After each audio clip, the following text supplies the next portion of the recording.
jornalista Antônio Valadão faz uma análise rica acerca das relações entre coluna social e jornalismo e ética, coluna social e ética profissional do jornalista. Enfrenta alguns tabus. Uma crítica que se faz normalmente aos colunistas sociais é que eles existem para servir aos ricos, para bajular os ricos e poderosos. Valadão diverge, dizendo que rico não precisa de coluna social, que quem precisa de coluna social é novo rico. Os ricos já estão socialmente consolidados, segundo Valadão. É rica a sua análise pelo inusitado de algumas afirmações que nos fazem pensar. Vamos acompanhar o depoimento memorialístico do jornalista Antônio Valadão. Tinha um ditado antigamente, né? Isso quem dizia era meu compadre Luciano Barreto. Que o cara, no passado, quando não estudava, ele só tinha duas opções: ser corretor de imóveis ou jornalista. E jornalista não era uma coisa boa. O comércio não vendia jornalista. Porque se o cara comprava, não pagava porque não tinha salário à altura. E nisso eu agradeço a Raimundo Luiz da Silva. Eu estava fazendo umas matérias sobre o porto de Sergipe e tinham várias empresas que trabalhavam para a Petrobras e eu comecei a escrever as matérias defendendo o porto offshore. E aí eu recebi de presente um isopor cheio de camarão e 3 caixas de vinho. E ficou ali na entrada. Aí Raimundo Luiz me chamou e fez isso aqui, veio para você. Eu quero lhe dizer o seguinte: você tem duas opções: ficar para você e dividir com os seus colegas, ou devolver. Saiba que o jornalista que recebe presente vai ser cobrado no futuro. Presente caro, o preço vai ser mais caro. Por isso, eu não gosto de presente no meu aniversário. Meus filhos se irritam, então eu não gosto de presente. A minha alma é de jornalista. O presente pode estar custando a opinião e o caráter do jornalista. Nós fomos jornalistas, nós trabalhávamos 2 expedientes, nós tínhamos que entregar de 6 a 12 matérias copidescadas, o que representavam 2 páginas de jornal. Tínhamos uma vantagem, porque tudo ficava ou no Maria Feliciana ou no Walter Franco e o Palácio. A gente podia cobrir a pé, né? Não se tinha esse negócio de motorista, não. A gente se virava como tinha. Hoje, o jornalista faz uma pauta. Então, uma pauta televisiva, às vezes são 2 matérias, 3. Então, o cara precisa ter mais de um emprego. É bem verdade que criou-se as assessorias. Eu nunca tive assessoria. Aí você vai dizer, por quê? Não, nunca me convidaram. Eu nunca me envolvo politicamente, então eu não participei nem de panelinha de contexto político. Às vezes tem um cara que é secretário de comunicação, eu nunca fui convidado para ser assessor de comunicação de ninguém. Nunca fui. Eu fui convidado para ser secretário de cultura dos prefeitos dos interiores. Mas aí eu também não quis, porque eu só ia assinar o negócio. Quem ia fazer as festas era Gilton da Calcinha, era Frangil, entendeu? E você veja bem, papai disse que eu tinha que ser honesto, tinha que ter dignidade. Eu não ia assinar uma coisa que eu não fizesse. E aí eu nunca aceitei. Os 5 jornalistas mais importantes do Brasil, é muito difícil você colocar isso. Porque você veja bem, existe o jornalismo social, que é o cunho social, existe o jornalista político, existe o cara que escreve sobre cidade, entendeu? Passado. Eu vou dizer e você vai dar um bocado de risada, tá? Os 5 que eu mais admiro pelos textos: Chateau, Carlos Alberto de Jesus. Valdomiro Júnior, escreve muito. Raimundo Luiz da Silva. Raimundo da Silva. Eu tenho que lembrar para não ser injusto, tá? Com A, B ou C. Eu não poderia deixar de fora o meu compadre Diógenes Brainer, tá? Ivan Valença. Pronto. Aí você vai dizer, você botou os 5 daqui. Eu não convivi com os jornalistas do Rio. E você analisar jornalistas por texto, você pode cometer uma injustiça. Eu posso analisar os jornalistas pelo caráter e a emoção. Então eu prefiro falar do que eu sei. O jornalismo comercial, eu não estou falando de jabá. Sim. Jabá é aquela bolinha que o político, o cara dá, ou a pessoa encontra o fotógrafo e dá um dinheirinho. Eu estou falando negócio, empresa, faturado. Está na emoção do dono da empresa. Está na emoção de quem escreve. E isso vai ter uma motivação. Eu vou tirar um pouco do foco o seguinte. Eu estou andando na rua e o cidadão vem e pega um revólver e dá 3 tiros em outro. Se o cara for meu amigo, eu vou dizer: transeunte comete crime passional. O cara é meu amigo. Eu dei a notícia, que eu não posso deixar de dar a notícia, mas eu dei uma notícia que ajuda o meu amigo. Mas se o cara for meu inimigo, eu posso dizer: cruel assassino mata em via pública. Uma manchete pode levar à absolvição e a outra manchete pode levar à condenação. Então tudo está na emoção. Nós não somos o quarto poder. Eu quero crer que o jornalista só está maduro o suficiente depois dos 50.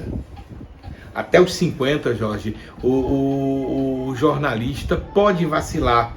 E tem uma coisa chamada vaidade. Tá certo? A vaidade nos leva a perder a santidade. É você começar a achar que você é a última Coca-Cola do deserto, que você pode tudo, que você sabe mais. Alguns colegas nossos se perderam por isso.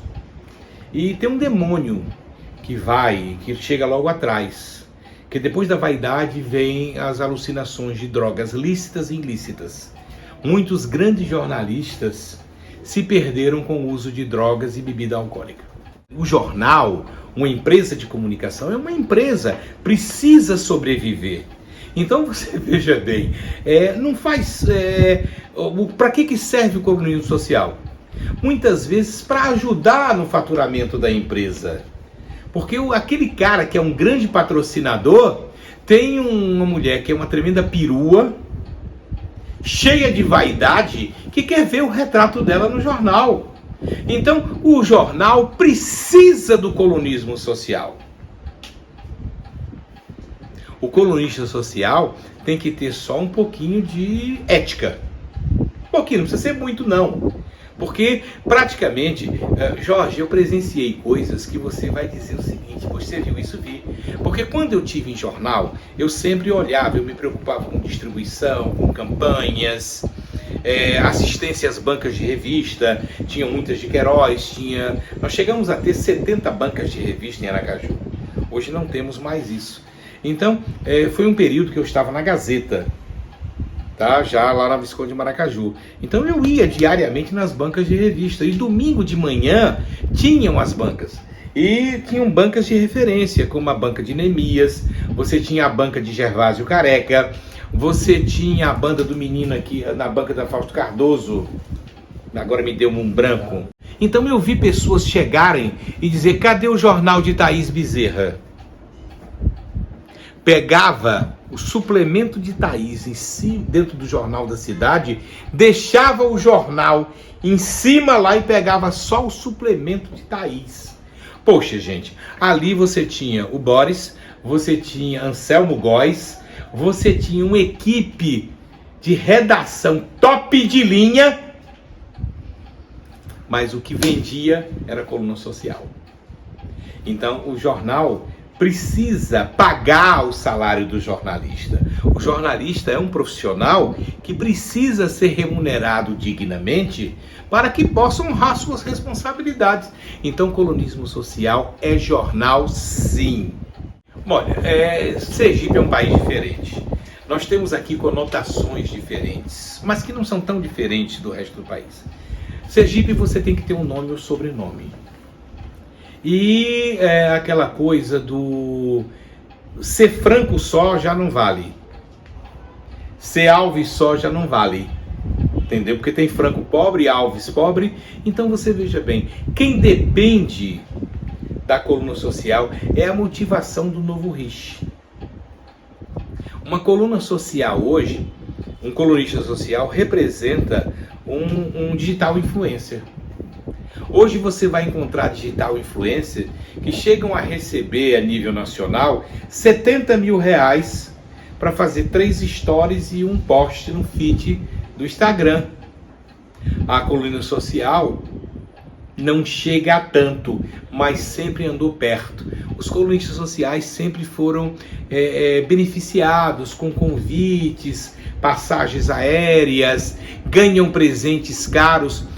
Empresas de indústrias, geralmente eu não vou. Eu ainda recebo alguns convites, mas eu não vou porque não é a minha vibe mais. Mas, por exemplo, empresas de perfume. Antigamente, quem iam eram os jornalistas. Quem convidava eram os colunistas sociais. Essa semana eu encontrei um cara que teve uma participação, nunca foi colunista social, mas ativou muitamente, que foi Santana, que era da Montila, entendeu? Então Santana contratou na época o jornalista João de Barros para dar cobertura. Ele tinha uma cota de degustação grande.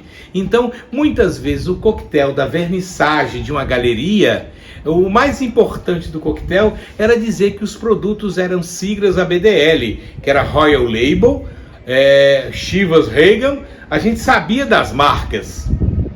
Então, na realidade, é o consumismo. O consumismo faz o jornalismo. O jornalismo político, o impulso do jornalismo político, ele é muito propício e sempre foi ao fake news. Ganha quem blefar mais. Aquela história do Ministério da Propaganda de Adolf Hitler. Uma mentira dita várias vezes é uma verdade. Então, no jornalismo político, o blefe e a mentira, às vezes, ganham eleição. Então, existe um assédio do mundo político ao jornalista político. Mas o mundo econômico assedia muito mais o colunista social. Olha, eu vou discipular uma coisa diferente para você. Vamos lá. Existiram jornalistas que ninguém conheceu. Bibi Paranhos, André Davan, tá certo? Eram, na realidade, fake news. O André Davan era Piuga, o Wilson do Gavetão, eu, Ari Soares. Bibi Paranhos era um pseudônimo de Barrinhos, que servia para movimentar o mundo. Então você veja bem, o André Davan e o Bibi não falavam de ricos. Os ricos não precisam de colunismo social. O novo Rich, sim. O novo empreendedor, sim. Então o rico não está preocupado com coluna social, não. Vaidade. O real time, quando você tem a imagem, ela fala por si só, tá? Mas quando você vê, olha, o jornalismo na época de Dom Pedro precisava que o cara andasse do Rio para São Paulo num cavalo para levar a notícia. Os tempos foram passando, então você veja bem, a rádio está completando agora 100 anos. Então, com 100 anos de rádio, houve uma difusão da comunicação no Brasil. E no mundo começou um pouco antes, mas a rádio vai fazer agora 100 anos. E dentro dessa ótica, as notícias começaram a chegar em áudio. Nessa época se dependia muito do telégrafo, que eram como se passava com o Morse, tá? Era uma coisa lenta. Na nossa época de jornal, começaram os ponta-pontas, que eram uma espécie de telex, que estavam nas redações dos jornais. Os ponta-pontas eram um telex direto. Aí tínhamos agência como o Globo, a Associated Press, a dos Diários Associados, eu não me lembro o nome. Então nós tínhamos várias agências que difundiam isso, que entrava... Foi passando. Com o advento da internet, a comunicação, ela chega rápido, falada. E começa a ser escrita. Então 80% desses caras que estão com o telefone na mão não sabem escrever, não sabem fotografar, não têm uma maturidade emocional para tanto. Por isso existe tanto fake news. Então é necessário o jornalista, sim. Olha, eu vou fazer outro discipulado para você. O primeiro impresso foi a Bíblia. E você só confia na mensagem bíblica se você confiar no mensageiro. O que o Jornal do Brasil agregou foi credibilidade. O que Estadão agregou foi credibilidade. Então o que estava escrito na Gazeta de Sergipe era a credibilidade de Orlando Dantas. É preciso que se acredite em novos mensageiros. Enquanto não tiver um mensageiro definitivo, o jornal não tem como acabar. Porque eu, por exemplo, eu recebo ainda o Jornal da Cidade. O Correio não, o Correio cortou, que eu tinha uma assinatura cortesia, e o Jornal do Dia. Mas o Jornal da Cidade eu recebo diariamente. E eu sempre recomendo, leiam, porque ler é fundamental. Às vezes eu faço um programa de televisão e eu mando um script para todos os meus entrevistados. 80% dos artistas não leem os scripts.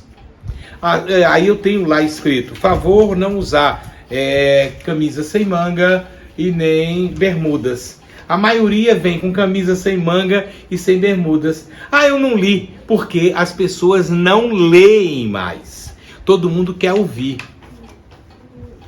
A conversão em Cristo é por ouvir. Mas a postura política e ideológica do caráter do cidadão é por ler. Leia. Não vai acabar. Vamos ter que ter jornais com credibilidade. O grande problema é que os jornais online que eram escritos, eles continuam também. Por exemplo, o New York Times, ele tem alguma parte que ainda é impressa, como o Jornal da Cidade. Agora, não compensa você ter uma distribuição. Olha, o Diário de Aracaju, quando ele começou a ser impresso na Bahia, ele vinha de Salvador. Eram 6 horas para chegar, para ir, para voltar, para ir fotografia. Hoje em dia é rapidinho. Então você veja bem, o impresso vai ter sempre o romantismo da leitura. É como o livro. Eu não vejo muita graça em ler um livro, entendeu? No celular, no computador, não tem muita graça. Você não sente a emoção, entendeu? Não sente. Os e-books falados também é uma narrativa que compromete o seu discernimento. Porque quando você lê, você arruma na sua cabeça. Quando você pega alguém lendo para você, é uma mensagem. Se a pessoa não tiver uma boa reputação, você não acredita, né? Eu tive na TV Jornal, como eu já falei, eu tive na TV Apiripê, eu passei pela TV Caju, eu passei pela TV Cidade, estou agora na TV Câmara. Eu fundei a TV Câmara Aracaju, tá? Quando ela começou, o primeiro programa foi o meu, entendeu? Como assim na TV Cidade? A primeira transmissão da TV Cidade foi o Pré-Caju, fui eu que fiz, entendeu? Então eu inauguro fases televisivas. Então a TV Câmara é uma experiência, ela não é uma TV comercial, ela é uma TV institucional legislativa. Tá? A Peripê não, é uma TV pública cultural. Então, qual a finalidade da TV Câmara Aracaju? É o parlamento. mas ela precisa ter uma grade com outra programação. Então essa grade faculta. Então hoje a gente não tem a mesma liberdade de uma TV comercial, mas ela é satisfatória e eu acho que ela resgata muita coisa. Quando eu deixei a TV Aperipê, eu tive uma mãe que virou para mim e parou e chorou e disse: quando você estava na TV, tinha comida na minha casa. Meus 2 filhos eram músicos, nós tínhamos o barzinho, você foi lá uma vez ou duas e filmou, e eu ia em cada bairro filmar os bares, entendeu? Eu mostrei na época a Marlene Calumbi que era necessário a gente fazer isso. Era um incentivo cultural que a gente dava, não era um comercial dos bairros, entendeu? Mas na TV Câmara eu não tenho essa liberdade, porque a própria TV Senado não permite que eu diga que eu tive no bar fulano, no bar Celcrano, eu não posso. Mas em compensação, garante o espaço ao artista sergipano. Eu faço um programa uma vez por semana, eles estão tentando ver se ampliam. Eu teria condição de fazer diariamente. Então, por semana eu levo 3 artistas. São 3 artistas que estão divulgando o seu trabalho, que estão conseguindo ter visibilidade. A audiência eu acho muito boa. Eu acho muito boa a audiência. Aí você vai, mas Veladão, olha, a gente só sabe aonde tem audiência quando você é notado. Eu chego em feiras, em tudo, e tem gente assistindo. E os artistas dizem que quando vem no programa É Coisa Nossa na TV Câmara Aracaju, na outra semana as outras emissoras estão convidando para ir. Então isso dá visibilidade. Então, no meu entender, a TV Câmara Aracaju contempla as necessidades estruturais de uma TV institucional legislativa. Porque está fomentando a cultura, está trazendo renda para o povo aracajuano, entendeu? Porque você veja bem, mas as outras não fazem. Para você conseguir um espaço numa TV comercial, é muito caro. Então o cara tem um programa por semana, é difícil. Os artistas para irem tem que ter vantagem. Jorge, tem artista, eu tive recentemente um artista que me ligou que não tinha sapato para ir. O cara é magnífico, muito bom. Eu digo, vá do jeito que você pode. E ele foi de sandália havaiana. Aqui tem um cara aqui na Rua de Laranjeiras que vende camisa de time de futebol, entendeu? Com um chapelão.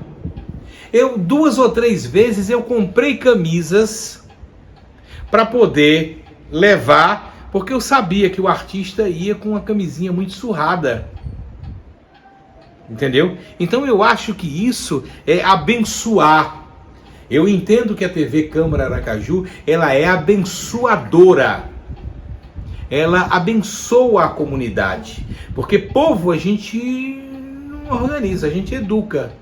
Então você só vai educar o povo com educação. E a educação vem das artes. Então eu trago escritores, eu trago cantores, eu trago músicos, eu trago artistas plásticos, entendeu? E isso facilita o trajeto. Até mesmo porque após o cara fazer uma entrevista na TV Câmara Aracaju, ele vai ter a matéria dele hospedada no site oficial do Legislativo Municipal.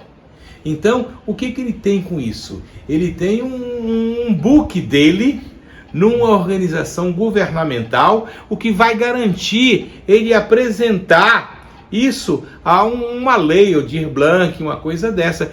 Ou se artista sou, como é que você prova? Eu já dei uma entrevista na TV Câmara. Então, você veja bem, é um trabalho diferente. Eu fiz televisão e já ganhei muito dinheiro. Hoje eu tenho um cargo comissionado que eu me mantenho. Mas agradeço a Deus por ele, muito satisfatório.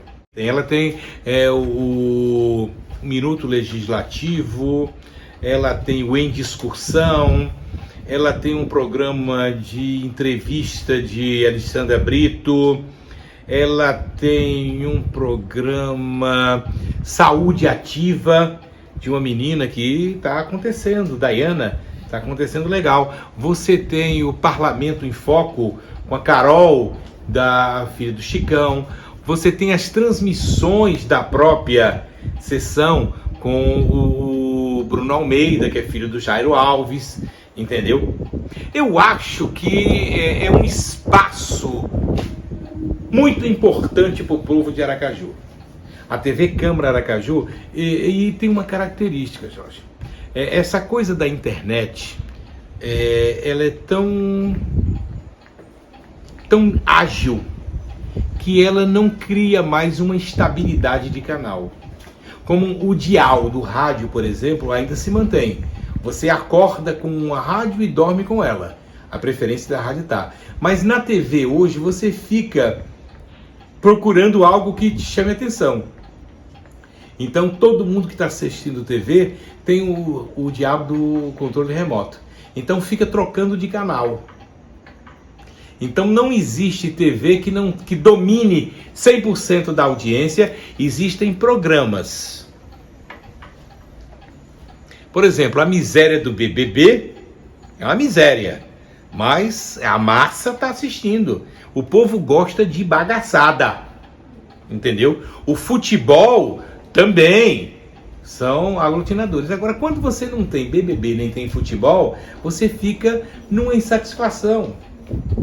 Eu não gosto desse apresentador, eu vou para o outro. E o canal digital, antigamente o canal de tubo dava essa flexibilidade, mas era mais complicado, o barulho, toque, toque, toque, toque, toque. Hoje não, tocou o botão, você sai mudando. E muita gente ainda hoje me encontra na rua e diz: você assistiu seu programa na Peripê. Eu digo: não, você assistiu na TV Câmara. Então tem muita gente que assiste o É Coisa Nossa, mas não sabe qual é o canal. Então vamos ter uma dificuldade, sim, mas é uma TV nova, com 6 para 7 anos, entendeu? Até você estabilizar. A Globo, para ser o canal 4 aqui em Aracaju, tem 40 anos. Então até chegar lá, você vai ter que ter muito pano para manga. Mas eu acredito, entendeu? Até mesmo porque é um espaço mais democrático. Porque ninguém paga nada para ir na TV Câmara. Artista nenhum me contempla com nada. Os artistas reclamam. Eu convido para gravar, é óbvio que a gente não pode pagar o cachê do artista, né? Mas você veja bem, está aqui no centro da cidade. Mas tem emissoras que fazem as suas gravações já no Mosqueiro. Entendeu? A Rede Globo, ela no sul, você é um entrevistado, ela manda te buscar de helicóptero para garantir a sua presença. Aqui a gente até hoje falha, às vezes um esquece, o outro não vai, o outro está doente, entendeu? Mas eu tenho certeza que a TV Câmara de Aracaju é o grande presente ao povo aracajuano no tempo contemporâneo. Thaís, sou fã de Thaís, apaixonado por Thaís, porque Thaís é uma boa menina. Thaís começa na Gazeta de Sergipe com um critério do Ivan, que é um democrata. Quando ela se muda para o Jornal da Cidade, ela foi para uma empresa em que ela foi, digamos assim, guiada. Então, muitas vezes, os inimigos que Thaís arranjou não eram inimigos dela, eram inimigos dos interesses do Jornal da Cidade, tá? Paula Toquinho, uma revelação fantástica. O primórdio de todos, o top de todos os tempos, foi nosso querido João de Barros. Barrinhos, meu compadre, fantástico, uma pessoa assim que impactou.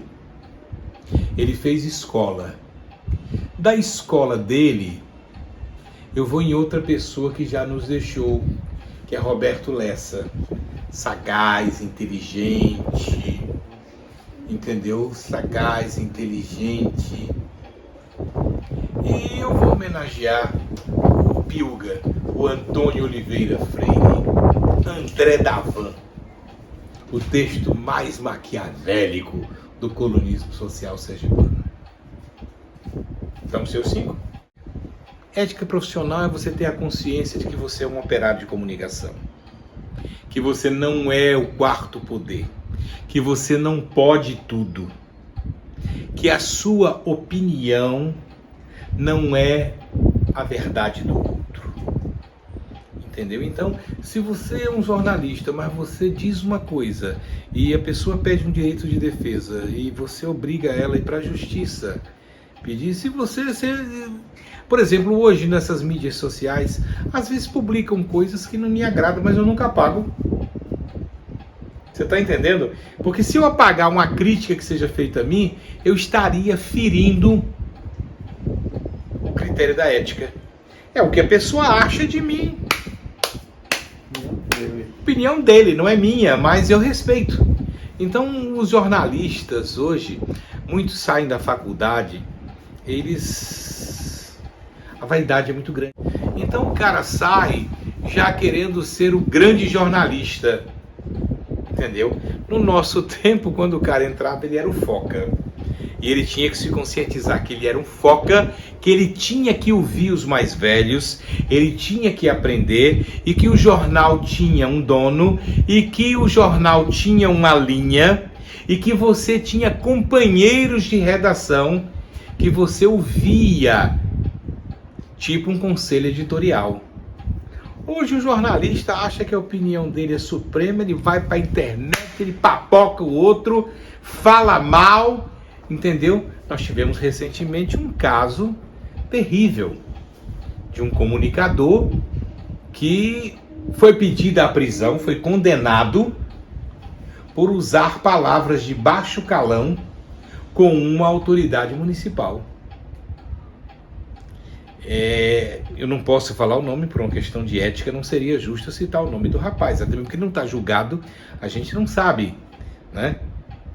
Mas tudo leva a crer que ele usou um pejorativo.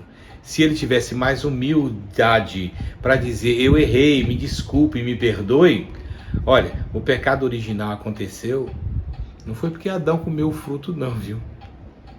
Foi porque ele desobedeceu a Deus. Se ele tivesse dito, Senhor, eu comi o fruto proibido, ele dizia, bom, fique na sua, fique calmo aí. Mas ele não, Senhor, quem me deu foi ela. Minha mãe dizia que quem não vive para servir, não serve para viver. E o jornalista precisa se conscientizar de que ele veio para servir a sociedade. Na hora que o jornalista se conscientizar de que ele não é o cara, ele não é a última Coca-Cola, não é o bom da boca, ele não é o sabe-tudo, ele veio para servir a sociedade, o mundo vai ficar melhor.